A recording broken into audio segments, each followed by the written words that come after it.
चलिए दोस्तों स्टार्ट करते हैं डे 2 ऑफ इंटरव्यू सीरीज। सबसे इंपॉर्टेंट पॉइंट हम फर्स्ट से कनेक्ट करते आ रहे हैं, researching about the company and industry. आप किसी भी कंपनी के इंटरव्यू के लिए जा रहे हो तो वो कंपनी कहाँ पे कैसे काम करती है, किस चीज के आपके जितने भी आंसर्स होने चाहिए वो कंपनी की एक्सपेक्टेशन, कंपनी का वर्क एथिक, कंपनी के वर्क कल्चर, कंपनी की जॉब प्रोफाइल से मिले हुए होने चाहिए।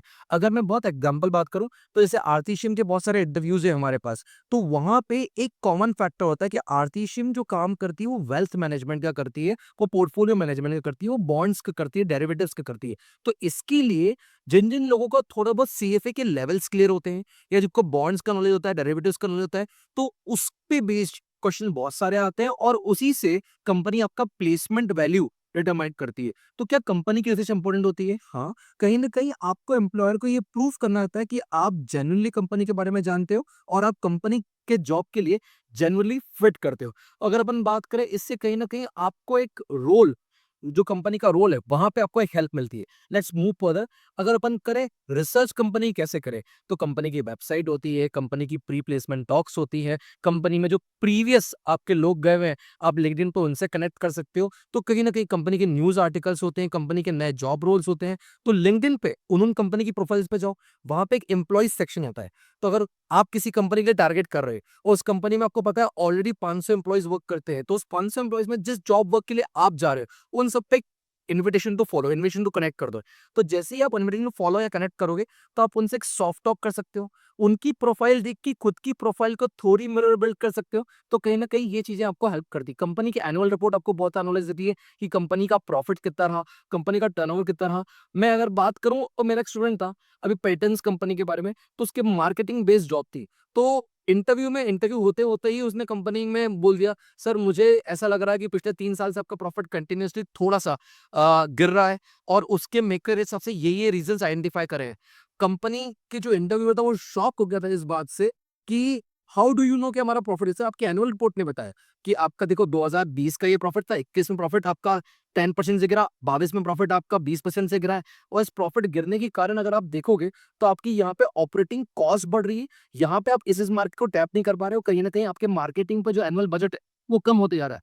यहाँ पे कंपनी की एनुअल रिपोर्ट के ऊपर उसने कम से कम 12 लाख रुपए का पैकेज ले मारा। मतलब जरूरी नहीं आप कंपनी को प्रेज करो, अगर आप कंपनी की एनुअल रिपोर्ट जानते हो, अगर आप कंपनी की ओवरऑल प्रोफाइल जानते हो, अगर आप कंपनी के प्रीवियस एम्प्लॉय से लिंक्डइन पर कनेक्टेड हो, तो आपको कंपनी के बारे में बहुत कुछ चीजें मालूम पड़ती है जो इंटरव्यू में आपको बहुत ज्यादा हेल्प करती है। अगर अपन बात करें की एरिया जहाँ पे आपको फोकस करना चाहिए, कंपनी की हिस्ट्री क्या है, कंपनी कब से स्टार्ट हुई, क्योंकि नॉर्मल एक क्वेश्चन आता है, व्हाई शुड बी हायर ये, या why do you want to place in this company.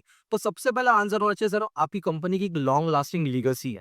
मैंने सर्च किया है कि आपकी कंपनी 2000 से 1980 से 2012 से इतने सारे कस्टमर्स को ये प्रोडक्ट डिलीवर कर रही है। To be the part of this esteem legacy मैं इस कंपनी को ज्वाइन करना चाहता हूँ। मेरे कंपनी का जो विजन और मिशन स्टेटमेंट है उसने मुझे बहुत मोटिवेट करा है। आपके विजन स्टेटमेंट में लिखा है कि आप इस प्रकार के कस्टमर को कैटर करते हो, आप ये प्रोडक्ट डिलीवर करते हो, यहाँ पे आप कस्टमर सर्विस करते हो, यहाँ पे आप ब्रांड मैनेजमेंट, यहाँ पे आप लॉयल्टी ड्राइव करते हो।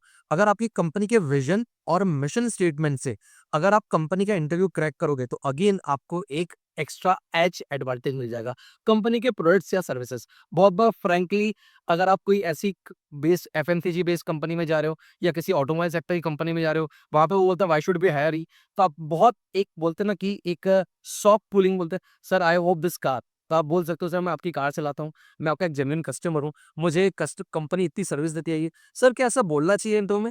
जैसे क्वेश्चन मार्क। अगर आप कोलगेट पे जा रहे हो, कोलगेट आप सरप्राइजिंगली कोलगेट एमबीएस को 15-15 लाख का पैकेज देता है। तो मेरा एक स्टूडेंट था, कोलगेट के इंटरव्यू में गया, तो why should be hire you? तो सबसे पहले तो उसने से बहुत क्रैक जो कर दिया, because sir I use Colgate and this is the reason for my teeth. तो कहीं ना कहीं वहां पे आपने एक आइस ब्रेक कर दी। तो आप कंपनी का प्रोडक्ट या सर्विस ऐड करते हो, तो वहां पे सेकंड क्वेश्चन आया, तो आपको लगता है सिर्फ कोलगेट ही अच्छा टूथपेस्ट है? सर मैंने ऐसा नहीं बोला, मैं कोलगेट से कमिटेड हूँ कि कोलगेट एक लॉन्ग लास्टिंग ब्रांड है, कंपनी एथिकल प्रोडक्ट यूज करती है, कंपनी डेंटिस्ट को रिकमेंड करवाती है, और कंपनी की किसी से एड में कंपनी यहाँ यहाँ पे अच्छा कर रही है और कंपनी के कॉम्पिटिटर्स यहाँ पे कर रहे हैं। तो बहुत बार क्या होता है, अगर आप सामने वाले को जानते हो, चाहे प्यार में भी अगर आप किसी को प्रपोज करने जा रहे हो और आप उसके बारे में बहुत कुछ जानते हो कि उसका नेचर कैसा है, उसके फ्रेंड्स कैसे, कहाँ पे हैंग आउट करती है, पेरेंट्स का नेचर कैसा है, कौन सी कास्ट की है, तो आप भले किसी भी कास्ट का आप होते हैं, उसके सामने ब्राह्मण बन के पैदा हो गए कि सर मैं तो आपके लिए बिल्कुल सही फिट हूँ, तो वहीं पे भी आपको वहाँ से भी हाँ मिल जाता है, तो क्यों ना कंपनी के लिए। कंपनी के सीईओ के बारे में पता होना चाहिए, लीडरशिप रोल्स के बारे में पता होना चाहिए, कंपनी के कॉम्पिटिटर्स का भी एक स्वॉट एनालिसिस होना चाहिए, क्योंकि बहुत बार मैं उसको हायर करना बहुत पसंद करूँगा, जिसको मेरे कॉम्पिटिटर्स के बारे में सारी स्टडीज़ पता है। लेट्स से अगर मैं एक इंस्टीट्यूट कोचिंग बिज़नेस में हूँ, मेरे पास कोई स्टूडेंट आता है फॉर द प्लेसमेंट, सर मैं जानता हूँ कि आपका सबसे बड़ा कॉम्पिटिटर वो है और आप वहाँ से जिस पॉइंट से पीछे हो, आप चाहो तो X strategy, Y strategy use करके उस कॉम्पिटिटर के ऊपर एज बना सकते हो। टू बी वेरी फ्रैंक, अगर उसके जेन्युइन कॉन्टेक्स्ट होगा और जेन्युइन रीजंस होंगे, मैं उसको फर्स्ट प्लेस पे हायर करूंगा। Reason being, he know my business, he know my computer, he know the way how to elevate me up, getting it. But ये सब थोड़ा सॉफ्टली होना चाहिए, इगोइस्टिक वे में नहीं होना चाहिए। आप कंपनी के पास जेन्युइनली जा रहे हो, कभी कभी इसको लोग ईगो टोन में ले लेते हैं। अगर आप कंपनी के बारे में, कंपनी के कॉम्पिटिटर्स की तारीफ कर रहे हो, तब आपको ये बताना पड़ेगा सर, उनमें